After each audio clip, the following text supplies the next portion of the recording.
आपका काम आप लेडी जी संभालेंगे? निगाना जिला जेल से हूँ हरियाणा में, और फ्रांस में मैं रहता हूँ, वहीं पे काम करता हूँ, और ऑनलाइन बिजनेस भी है मेरा कुकिंग का। तो बिसाइड दैट जो अपना सोशल सिस्टम है या सोशल भैया किधर है वो चला देते इसको। नहीं, आवाज आ रही है? नहीं आ रही थी। अच्छा, स्लाइड्स।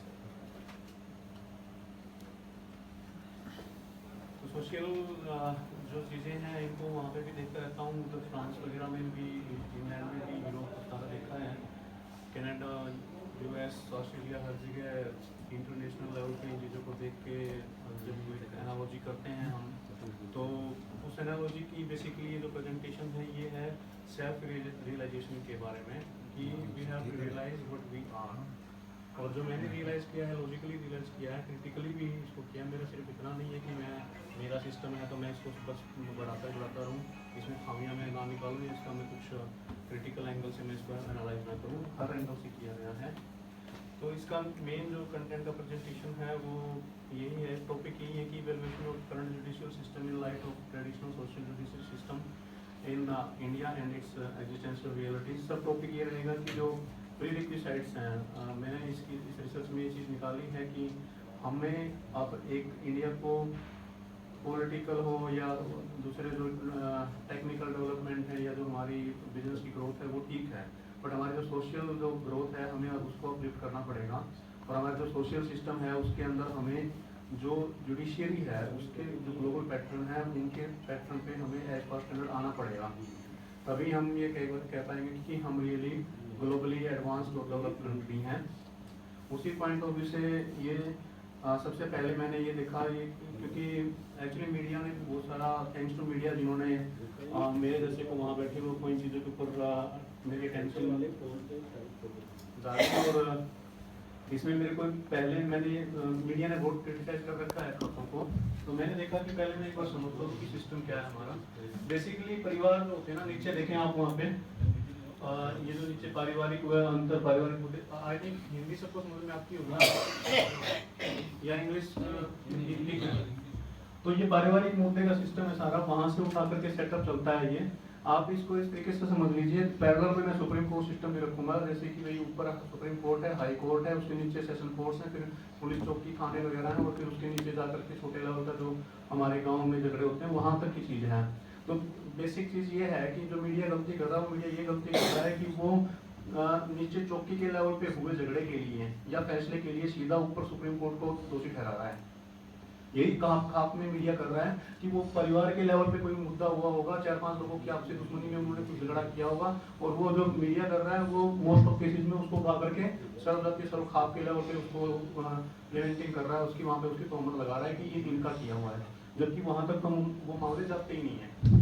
तो यही है कि इसमें दो टाइप की लाइन होती है, एक सगोत्रीय प्रणाली होती है जो नीली लाइन में है, और ये जातीय आधार पे है जो इधर आप देखेंगे कि अगर परिवार का मुद्दा है आपका तो वो वंश पंचायत में जाएगा, वहाँ भी नहीं सुलझा तो बगड़ है, थोड़ा है, ढूंग है, पाना है, ग्राम पंचायत है, तपा है, खाप और फिर सर्वखाप है, वहाँ पे भी नहीं सुलझता है तो फिर ऊपर जाता है सर्वजातीय सर्वखाप में।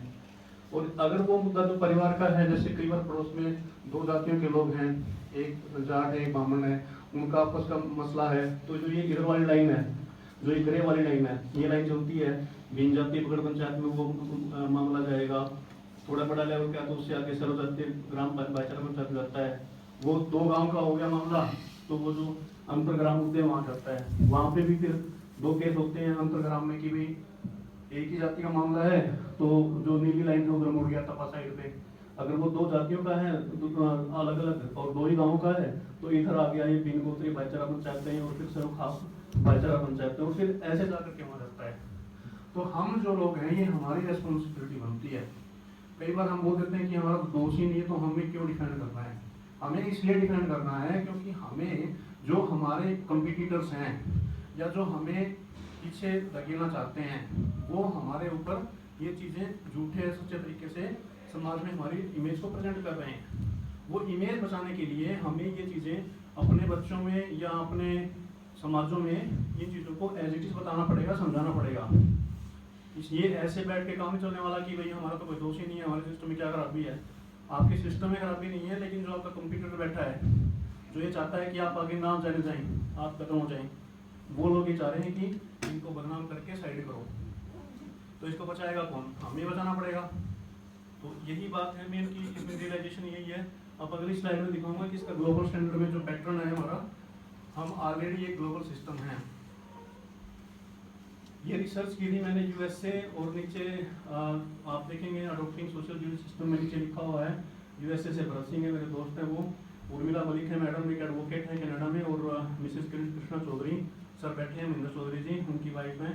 तो इन लोगों से मैंने वहाँ पे इस जुडिशियल सिस्टम को समझा कि वहाँ का जो सिस्टम है वो कैसे होता है। तो उन्होंने बताया कि लीगल सोशल जुडिशियल सिस्टम है जैसे यूएसए का, कोई भी मामला आएगा, एडवोकेट हैं दोनों पार्टी के, जज है उनके ऊपर, 11 लोगों को चूज करेंगे सोसाइटी से। मान लो आप किसी एक गांव का झगड़ा है, वहाँ के आसपास के जो तुम दोनों को जानते होंगे, दोनों पार्टीज को, क्योंकि वो जानते हैं कि भाई इनमें से कौन सा तो क्राइम कर सकता है और किस लेवल तक का कर सकता है, तो वो उसी वहीं से वो लोग उठाए जाते हैं, और वो लोग फिर उन 11 की इंटरव्यू लेते हैं, दोनों पार्टी के वकील। उन वकीलों को लगता है कि इनमें से एक भी कंफर्टेबल उनके लिए नहीं है, तो निकाल सकते हैं 3 राउंड तक। एक बार वो कमेटी बन गई, उसके बाद वो कमेटी उस फैसले को सुनेगी, जज और एडवोकेट सिर्फ उसकी प्रोसीडिंग्स चेक करेंगे कि जो कंट्री का कॉन्स्टिट्यूशन है उसके अकॉर्डिंग वो चीज़ हुई कि नहीं हुई।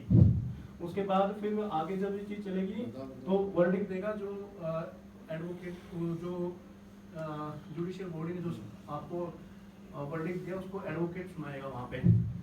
इन केस अगर कोई सी भी पार्टी उसमें डिसएग्री है, या कोई मेंबर डिसएग्री है, या फिर कुछ एविडेंसेस रह गए हैं, तो फिर उसकी री एविडेंसिंग की जो प्रोसेस है वो स्टार्ट होगा, और उस तरीके से वो चीज़ चलेगी। But the beauty of this system is that कि इस पे वो नहीं है तारीख पे तारीख वाला सिस्टम कि आगे से आगे चला हुआ चलता रहेगा, क्योंकि 11 लोगों की सोशल जो बॉडी है उनका प्रेशर रहता है उनके ऊपर, एडवोकेट्स पे और जजेस पे, क्योंकि उनका टाइम खराब कर रहे होते हैं अगर वो उसको यूजलेसली लंबा खींचते हैं। तो सेम सिस्टम यहाँ पे है खास में, यहाँ पे 11 की बजाय 5 हैं। ये जब पंचायत होती है तो दोनों जो पार्टी होती है उनकी अथॉरिटी लगती है पंचायत कि भाई अगर आप दोनों एग्री हो तो हम पंचायत करते हैं। ये कई पंचायतें शरारती होती हैं जो नीचे वाले लेवल पे होती हैं, नीचे वाला लेवल यानी कि जो परिवार पकड़ लेवल है, तपे लेवल के बाद ये चीज़ें नहीं है। तपे लेवल पे बड़ा स्टैंडर्ड का मामला होता है, तो वो जब दोनों अथॉरिटी मिल जाती है दोनों पार्टीज की पंचायत को, तो फिर 5 बंदे चूज किए जाते हैं, वो भी पब्लिक में एक्सेप्ट करवाए जाते हैं कि भाई हाँ इन पे किसी को कोई ऑब्जेक्शन तो नहीं है। मेरे ख्याल से मैं सही बोल रहा हूँ जी। तो अगर किसी को एक बार की ऑब्जेक्शन है तो उसको बैठा के दूसरा लिया जाता है, और तब ये 5 बंदे उस दोनों पार्टीज का मामला सुनते हैं, और सुन के फिर उसका फैसला जो होता है वो जो उस वक्त उस पंचायत की अध्यक्षता कर रहा होता है वो सुनाता है, ऐसे ही जैसे जज सुनाता है यूएसए वाला।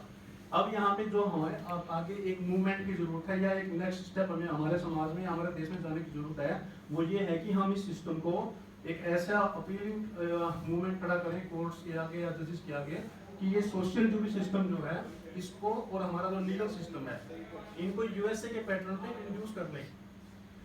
आपके समाज के लोग हैं, उनको अगर लॉ का नहीं पता है तो कोर्ट वाले बैठे उनको लॉ का पता है, वो उन चीज़ों को करेक्ट कर सकते हैं कि जो प्रोसीडिंग्स हुई हैं वो लोग के अकॉर्डिंग हुई है कि नहीं हुई हैं। तो बेसिक चीज़ यही है कि हमारे यहाँ चीज़ें बाइफरकेटेड पड़ी हैं, हमें इनको जोड़ने की जरूरत है। और खाप जो पंचायतें होती हैं आरडब्ल्यू में बेसिकली शहरों में जो अर्बन लोकेलिटीज में रेजिडेंशियल वेलफेयर सोसाइटी बनती हैं, गांव का वही तो रूप है ये। अब ये एक नई टर्म आई है खापोलॉजी।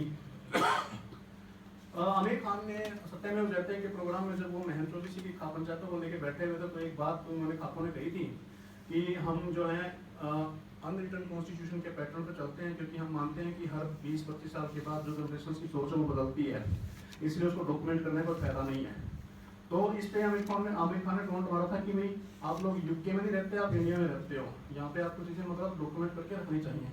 तो वही बात है, ये है भी सच। हम एक ऐसी सोसाइटी हैं जो ऐसी सोसाइटी के बीच में, ग्रुप ऑफ सोसाइटीज के बीच में रहते हैं, जो आप छींक कैसे मारोगे उसको भी डॉक्यूमेंट करके रखते हैं। हमारा सिस्टम ठीक है, नेशनल इंटरनेशनल स्टैंडर्ड का है, यूके वाले भी नहीं लिख के रखते, हम भी नहीं रखते, क्योंकि पता है 50 साल बाद चेंज होना है। तो लेकिन अब लिखना किसके लिए पड़ेगा? उनके लिए जो इस चीज़ को समझते ही नहीं है कि भैया इसको लिखने की जरूरत नहीं है, लेकिन वो क्या चाहते हैं, वो मूढ़मती लोग हैं, वो एक बार लिख ली, हजारों साल की चीज़ एक किताब लिख के लाए हुए हैं वो लोग, उसको वो हजारों ही साल आगे फिर चलाना चाहते हैं। तो मूढ़मती वो लोग हैं, हमने लेकिन उन लोगों को ये चीज़ रियलाइज करवाने के लिए कि हम लोग मूर्ति नहीं है, हमें इसको डॉक्यूमेंटेशन का एक प्रोसेस स्टार्ट किया है, वेबसाइट स्टार्ट करी है हमने खाबलैंड.com से बोल के, प्रपोज्ड है, ये भी प्रोविजनल है, फाइनल नहीं है।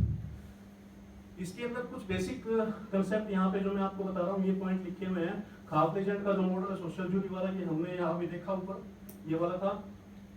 और यहाँ पे खाप चौपास का सिस्टम है। मैं फ्रांस में रहता हूँ, वहाँ पे जो सिटी हॉल होते हैं, सेंट्रल हॉल होते हैं शहरों में, जैसे यहाँ पे ही है, वहाँ पे उसको होटल दुबिल बोलते हैं। और यहाँ पे इंडिया में भी ये रिसर्च करी है कि आप जो खाप डोमिनेंट एरिया हैं या इनके प्रभाव के लिए, वहाँ से बाहर के इंडिया में आपको ये जो नीचे बंगला है, ये धनाना गांव है भिवानी में, मिनी फोर्ट्रेस टाइप है। या फिर ये रहे यहाँ पे, ये पुक्की है, इसार की चौपाल है, ये भैणी है, भैणी मीरपुर की है, वो हमारा जो खापुआ हेडक्वार्टर सोरम मिनी फोर्ट्रेस टाइप के किले हैं। ये हम लोग ये चीज़ें स्पेशल बनाते हैं सिर्फ किस लिए, पब्लिक गैदरिंग के लिए, हमारी ओपिनियन मेकिंग के लिए, हम लोगों के ओपिनियन एक्सचेंज करने के लिए, अपडेट्स रहने के लिए। तो ये जो सिस्टम है ना, ये इंग्लैंड में हो या उसमें फ्रांस में हो या बाकी कंट्रीज में डेवलप में, हर जगह पे है। लेकिन वहाँ पे कहीं पे सिटी सेंट्रल हॉल बोल के है, कहीं पे कम्युनिटी हॉल बोल के है। तो हम लोग ऑलरेडी जो एक विचारधारा है, ये ऑलरेडी एक ग्लोबल स्टैंडर्ड की है। द थिंग इज दैट कि हमें इसको रियलाइज करना है, रिकॉग्नाइज करना है, प्रिजर्व करना है और प्रमोट करना है।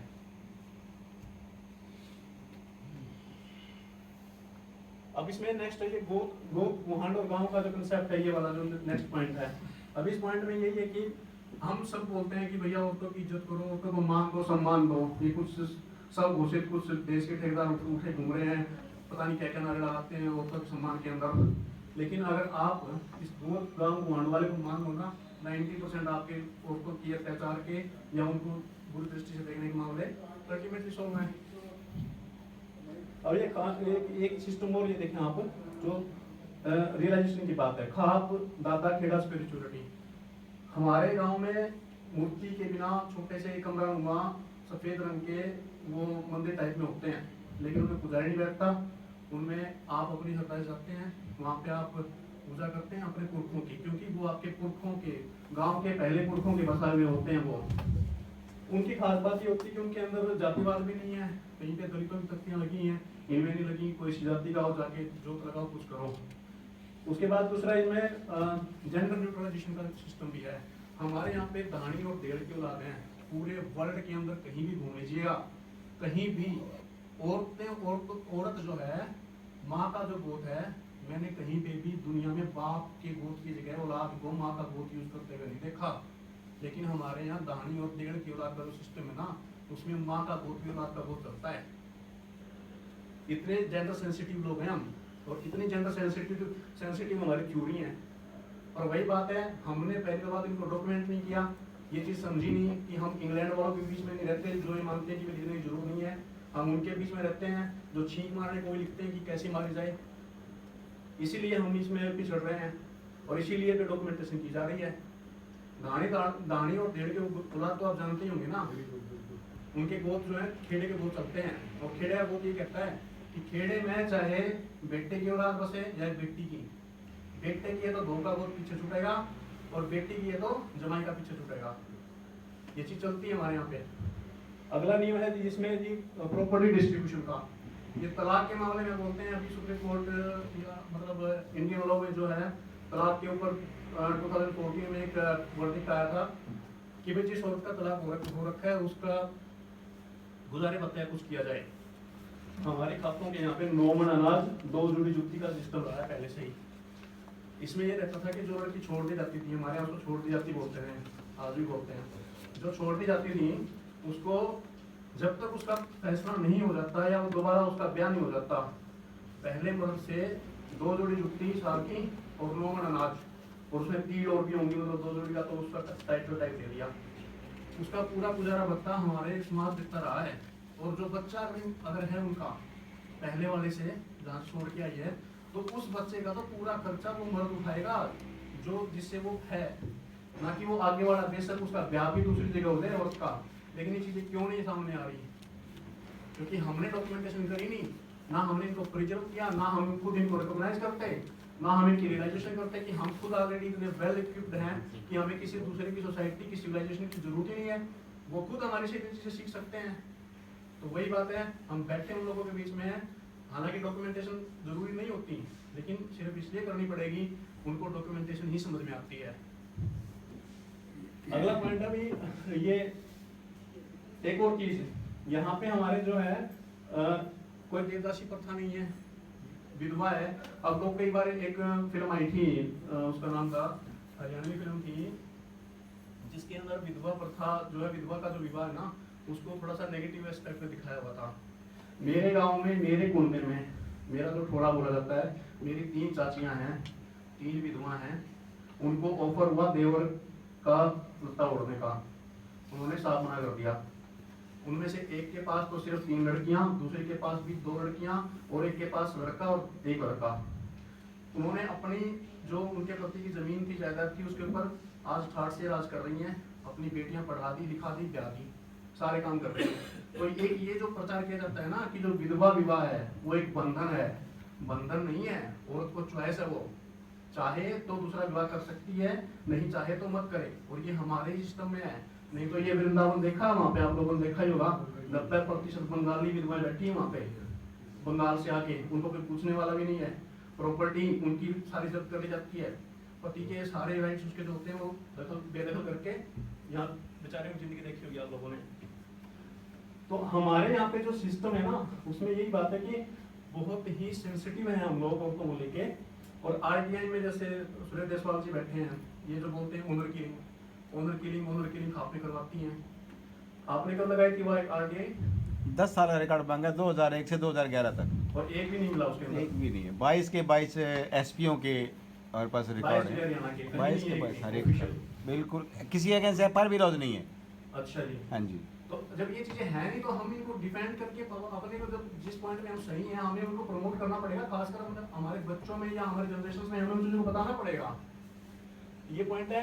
और अगला पॉइंट है, ये जो हमारा एनग्राम है, जैसे भी हमारा सिस्टम होता था, कोई भी चौथा पंचायत होती है वो चिट्ठी के बिना नहीं होती, उसकी बकायदा चिट्ठी बांटी जाती है। जो मीडिया है उसको इस चीज की समझ ही नहीं है। जो ये गांव लेवल पे, जो मैंने नीचे बताया, कुंबे लेवल पे जो 2-4 आदमी बैठे आपस में, उनकी फैमिली राइवलरी होती है, उल्टे सीधे डिसीजन करके उसको खाप के नाम से मीडिया बैठा रहता है उठाने के लिए। जबकि स्टैंडर्ड तो एक खाप का ये है कि जब तक उसकी ऑफिशियल चिट्ठी नहीं जाएगी वो खाप ही नहीं बन जाती। तो ये भी एक पॉइंट है। अच्छा, इसके बाद जो हमारा इसमें एक चेंज की बात है आगे, जो वर्किंग कल्चर की बात आती है।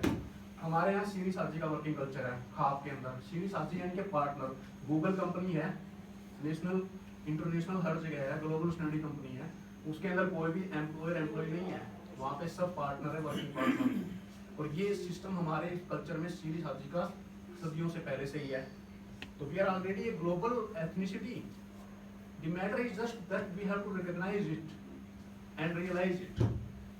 उसके बाद जिसमें एक पॉइंट और ये भी है कि जैसे अब बेसिक वेजेस की बात होती है, अब बोलते हैं भाई यहाँ पे तो दलितों पे, ओबीसी पे बहुत ज्यादा अत्याचार होते हैं। भाई साहब, कोई आज तक कोई दलित ओबीसी जिस तरीके से पूर्वी राज्यों से, आसाम, बिहार, बंगाल से, सिर्फ बेसिक दिहाड़ी के लिए वो लोग वहाँ से उठ के मारे मारे कभी मुंबई जाते हैं, कभी यहाँ पे आते हैं। क्या हमारे यहाँ का कोई दलित ओबीसी गया है कभी? बड़ी जॉब के लिए, प्रमोशन के लिए बेसिक जाता हो, बड़े कारोबार के लिए जाता होगा, लेकिन बेसिक दिहाड़ी के लिए क्या कभी कोई हरियाणवी या पंजाबी, पंजाब का, या जो भी ये खाप की जो बेल्ट है इसमें से देखा जाता हुआ बाहर?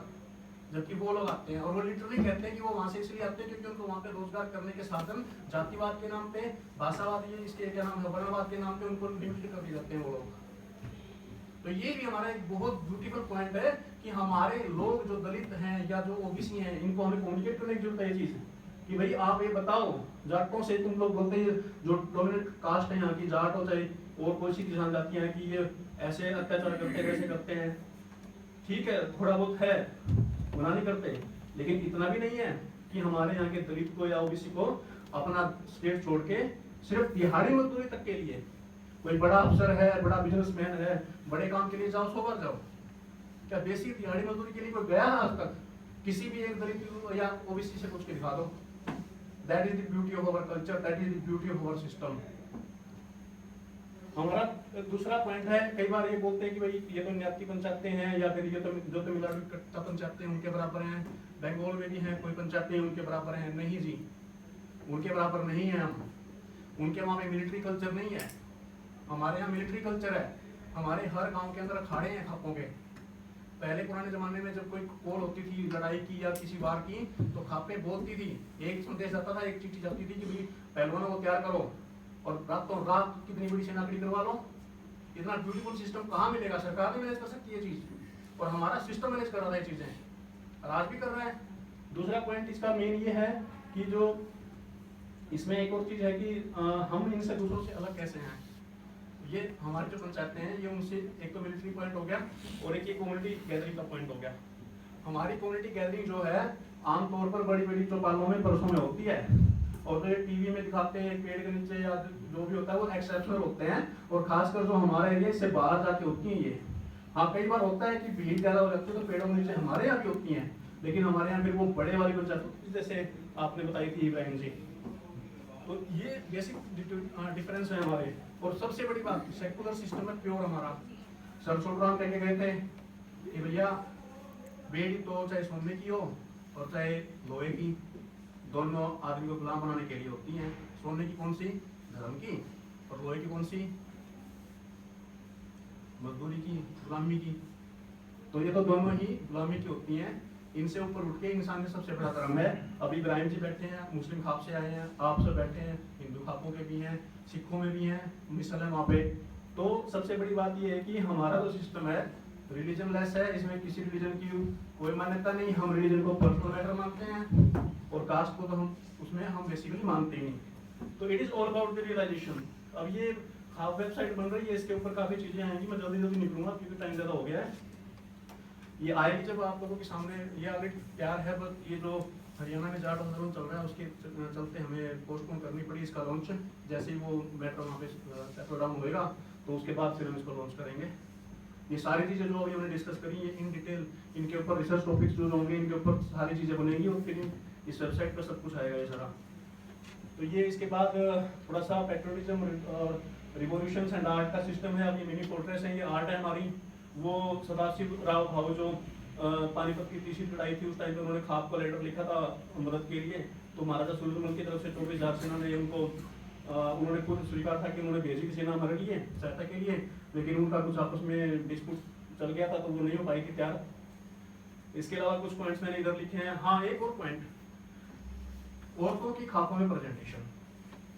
गुलामी का दौर जब चला तब औरतों को थोड़ा सा सिक्योरिटी पर्पज के पॉइंट से पंचायतों से खापों से दूर किया गया, नहीं तो भागीरथी एनकाउंटर था विद चुगताई वंश, इसमें चौथा पॉइंट है। उसके बाद डाउनफॉल ऑफ कलानौर की रियासत का था, वो सारा एक हमारी समाज की औरत की इज्जत का मामला था।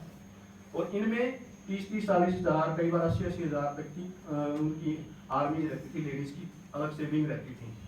वो system due to this reasons कि भाई जो इंडिविजुअल्स थे उनसे सिक्योरिटी के पॉइंट ऑफ व्यू से वो चीज़ें निकल गई थी। पर्दा प्रथा भी उसी की वजह है, नहीं हमारे यहाँ पर्दा प्रथा नहीं था।